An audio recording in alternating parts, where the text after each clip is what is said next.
تربیت کر رہی ہوتی ہے تو اس وقت وہ اللہ کے سب سے قریب ہوتی ہے۔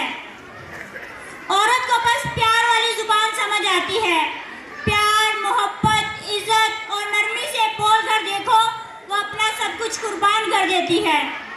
ایک عورت کبھی نہیں ٹوٹتی، نہ بیوی کے روپ میں، نہ بہو کے روپ میں، بس ٹوٹتی ہے تو صرف ماں کے روپ میں۔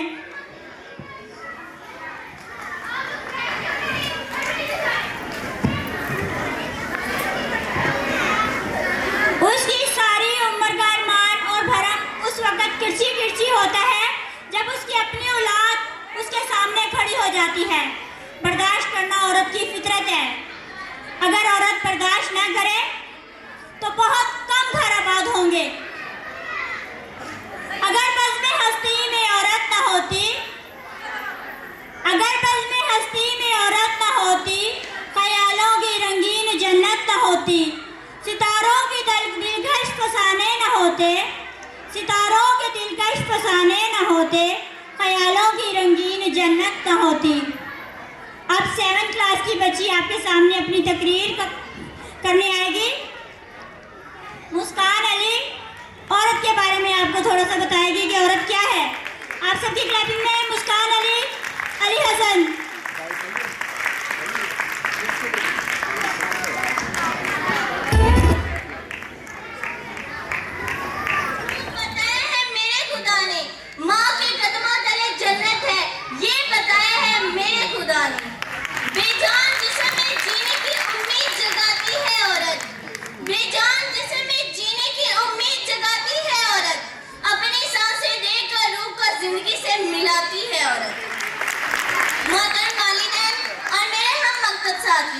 السلام علیکم۔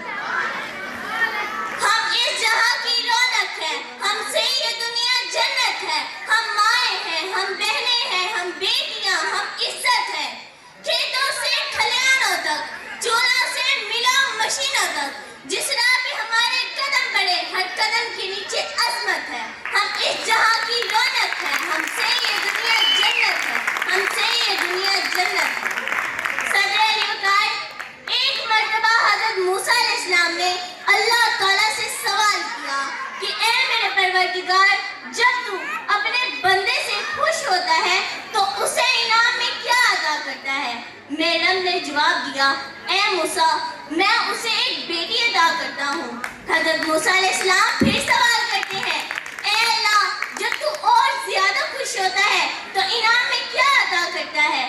اللہ تعالیٰ فرماتا ہے، اے میرے پیارے موسیٰ، میں اسے ایک اور بیٹی عطا کرتا ہوں اور اس کی بہترین پرورش کرنے پر اسے جنت کی بشارت دی جاتی ہے۔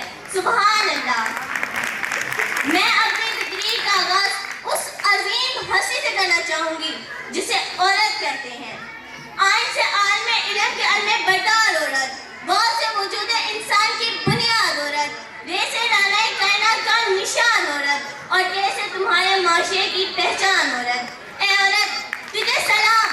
اے عورت، تم دنیا میں آتی ہو تو ماں باپ کے لیے جنت کی تحریر بنتی ہو، بیوی کی صورت میں خود آزاد سے جنتی ہو جاتی ہو، اور ماں کے اعلیٰ مقام تک پہنچتی ہو نا تو جنت کو تمہارے قدموں میں ڈال دیا جاتا ہے۔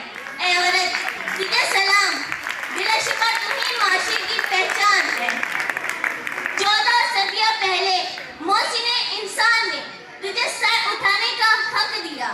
تو خدیجہ جیسی تاجر ہوئی، زینب کی صورت بھی پاری تھی، تو رضیہ تھی تو طبیبہ ہوئی، اور صفیہ جو میدان جنگ میں دشمنوں کے خیمے اکھاڑتی ہوئی آگے بڑھی۔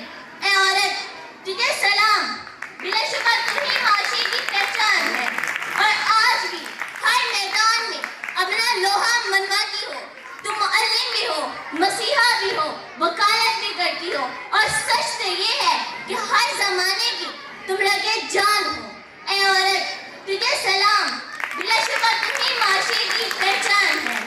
تم ہی مادے ملت، تم ہی سائرہ کافی، اور تم ہی کہو ننھی زینب جو خود تو اس دنیا سے چلی گئی لیکن اس مرتے معاشرے میں ایک ننھی روح پھونک گئی۔ لوگ کہتے ہیں کہ عورت کا کوئی گھر نہیں ہوتا، لوگ کہتے ہیں کہ عورت کا کوئی گھر نہیں ہوتا. میں کہتی ہوں کہ عورت کے بغیر کوئی گھر نہیں ہوتا. عورت کے بغیر کوئی گھر نہیں ہوتا. شکریہ.